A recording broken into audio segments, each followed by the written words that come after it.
नमस्कार, सुप्रभात। हम आदर्श शिक्षण संस्थान जोधपुर की ऑनलाइन कक्षाओं में आपका हार्दिक स्वागत है। आज हम कक्षा अष्टमी संस्कृत विषय प्रथम पाठ सुभाषितानी को पढ़ेंगे। जैसे कि पाठ का शीर्षक है सुभाषितानी। सु उपसर्ग, सु का मतलब है सुंदर, अच्छा, मधुर।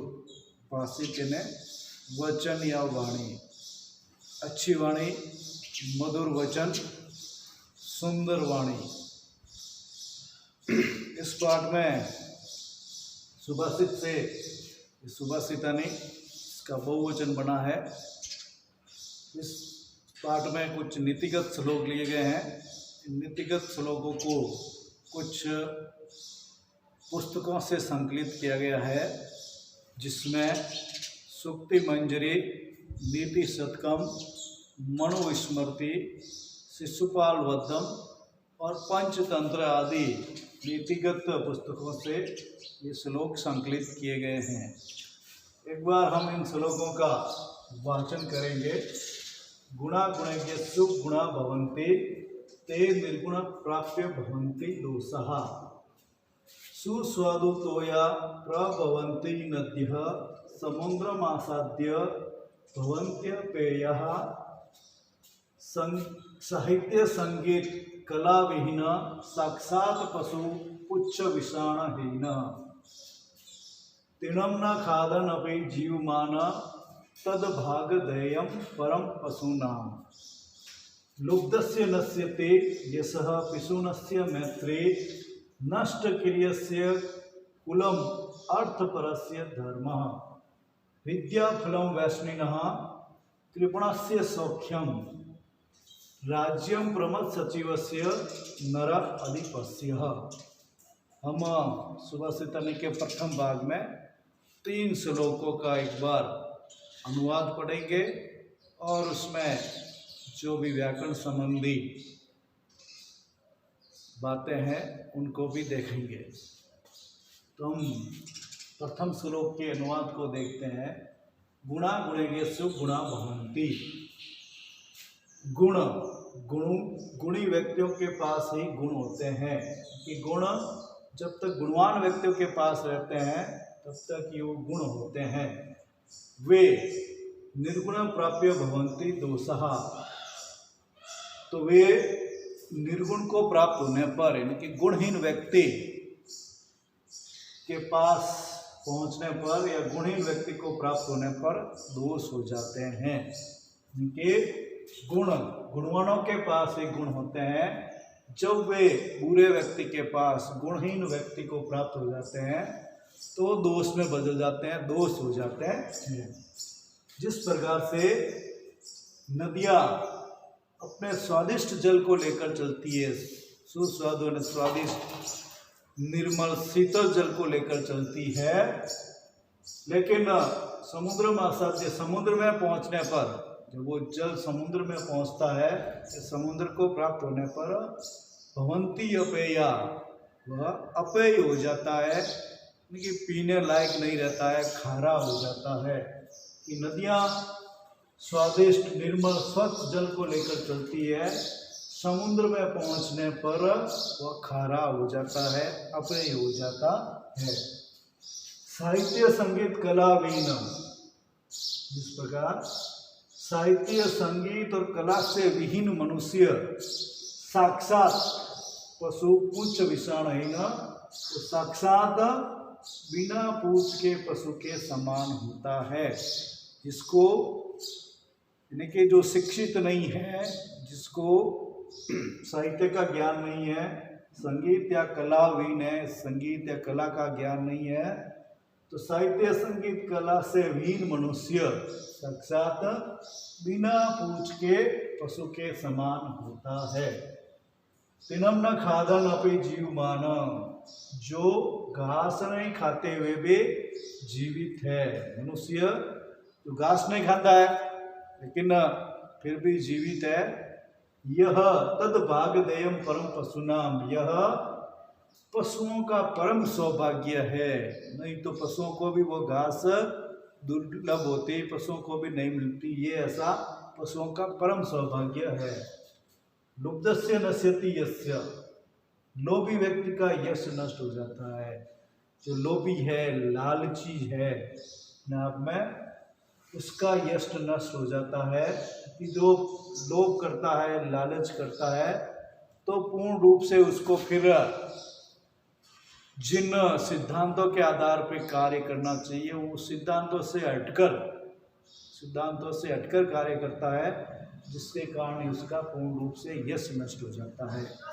किशुनस्य मैत्री, जो चुगलखोर है, चुगली करने वाला है, तो उसकी मित्रता नष्ट हो जाती है कि वह एक दूसरे की बात को आगे से आगे, जिसको नहीं कहनी चाहिए थी, उसको भी कह देता है, या इधर उन बातों को वो इधर की बातों को उधर करता है, चुगलखोरी करता है। तो धीरे धीरे जो उसके मित्र है वो पूर्ण रूप से मित्र भी खत्म हो जाता है, या मित्र उससे दूर हो जाते हैं, उसकी मित्रता नष्ट हो जाती है।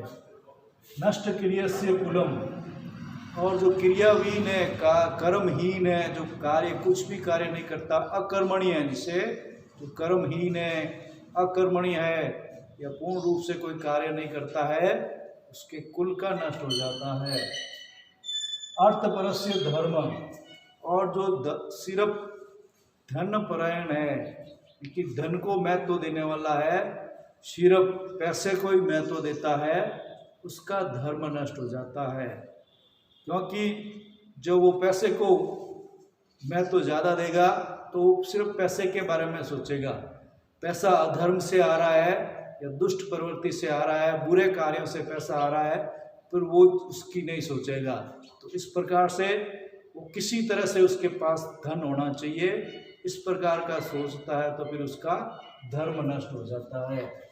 विद्या फलम वैष्णिना, जो नशा करता है, बुरी प्रवृत्ति वाला, नशा करने वाला, ऐसे व्यक्ति की विद्या का फल नष्ट हो जाता है।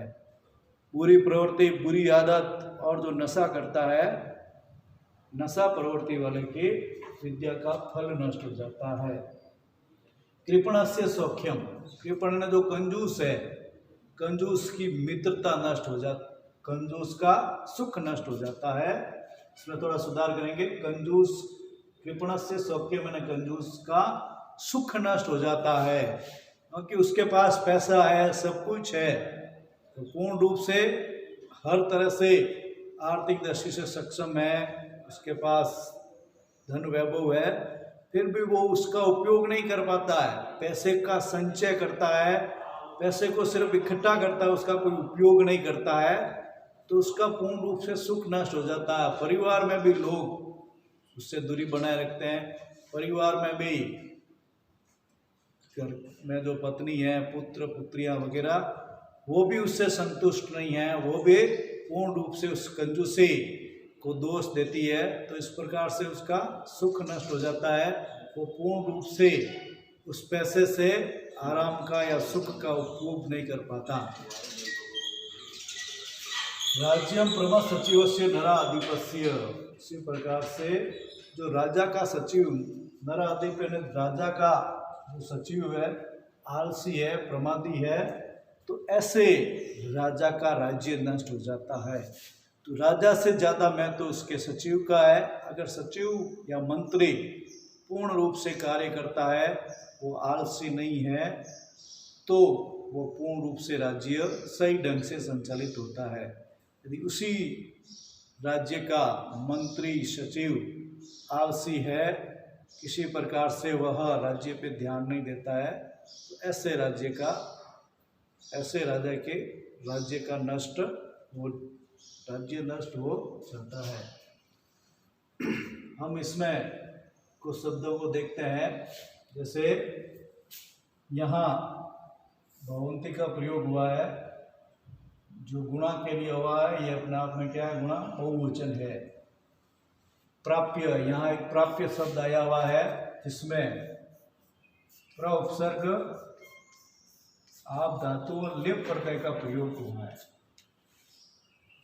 यहाँ आप देखते हैं आगे समुद्रम आसाद्य, तो इसमें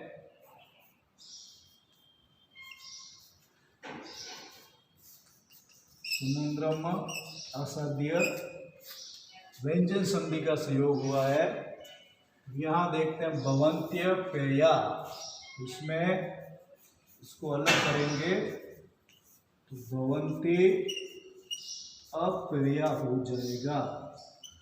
तो इसमें यण संधि का प्रयोग हुआ है, स्वर यण संधि हुई है इसमें, जिसमें प्रथम पद का जो अंतिम वर्ण री उ रे ले आता है, उसके बाद में कोई स्वर आता है या अ या आ आता है तो ई का य हो जाता है। यहाँ ई आया हुआ है, आगे ये स्वर है आ, तो ई का य हो गया, तो ये जो त है तो अलंत में हो जाएगा, तो अपने आप में अलंत में बदल जाएगा। तो ये त अलंत में हो गया और ई य में बदल गया और यह भी अलंत में लेकिन आ गया है, उसके कारण यह पूरा हो गया। इसमें स्वर यण संधि का प्रयोग हुआ है। यहाँ देखते हैं ये शब्द है साक्षात पशु, इसमें भी साक्षात व्यंजन का संयोग हुआ है सीधा ही। इसमें भी देखते हैं खादन अपि,